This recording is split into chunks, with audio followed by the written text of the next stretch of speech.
we want to see happen is to get all these tariffs lifted and the threat of tariffs to stop. So yeah, if the United States lifts its tariffs that it has on Canadian imports. You say if they remove the tariffs, that is something that you would consider removing the ban on American alcohol. Which tariffs? All of them. 100% of the tariffs. No tariffs, no threat of tariffs. Then you can have the booze back. Did you see the reporter's face? I love this guy. I love this Wab Kinew. A landlocked Canadian province of 1.4 million people just made Washington uncomfortable. Manitoba Premier Wab Kinew sat down for a routine interview about trade tensions. What came out was anything but routine. He put a deal on the table, publicly, directly, no diplomatic language. Drop every tariff on Canadian steel, aluminum, lumber and autos. All of it. And Manitoba brings American alcohol back to store shelves. That's billions in industrial relief for one product category. So I just want to be clear, when you say if they remove the tariffs, that is something that you would consider removing the ban on American alcohol. Which tariffs? And Trump had no answer ready. The interview started like dozens before it. A reporter, a premier, tariffs on the table.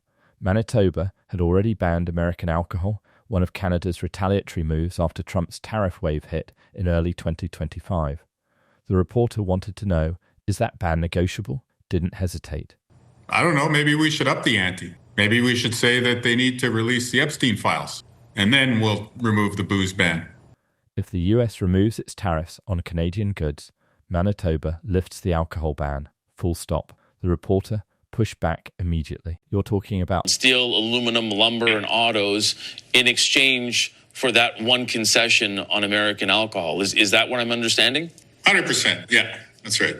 That kind of clarity doesn't happen often in politics. And when it does, people notice. Here's why Washington should be paying attention. The US currently applies a 25% tariff on Canadian steel and aluminum, a 25% tariff on Canadian-made vehicles, lumber tariffs that have pushed Verify current combined lumber tariff rate approx. 27% on Canadian softwood exports. The combined annual value of those trade flows? We're talking about industries that employ hundreds of thousands of workers across Ontario, Quebec, British Columbia, and Alberta. On the other side, American alcohol exports to Canada before the ban, Verify exact pre-ban export value, estimated range $800 $1B annually, confirmed with Ustra or Distilled Spirits Council data. That's the trade Kinew is proposing. Billions in industrial tariff relief, in exchange for one product category that is symbolically visible to American consumers but economically minor by comparison. The asymmetry isn't an accident. To understand why Kinew made this move, you need to understand how Canada built its retaliation strategy. When they set an aggressive timeline like that, which is pretty much unprecedented to do a project of this scale, including a liquefaction terminal in northern Manitoba, nothing's ever been built that fast. I did interpret that as a bit of a challenge, meaning if you folks can't deliver, then we'll probably move on by 2030. On the flip side, if you can move heaven and earth and bring this project into the near term, then I'm sure the federal government will be glad to step up and partner with us and the private sector to do a big project to help our Canadian economy. Ottawa didn't respond to Trump's tariffs with a single federal countermeasure.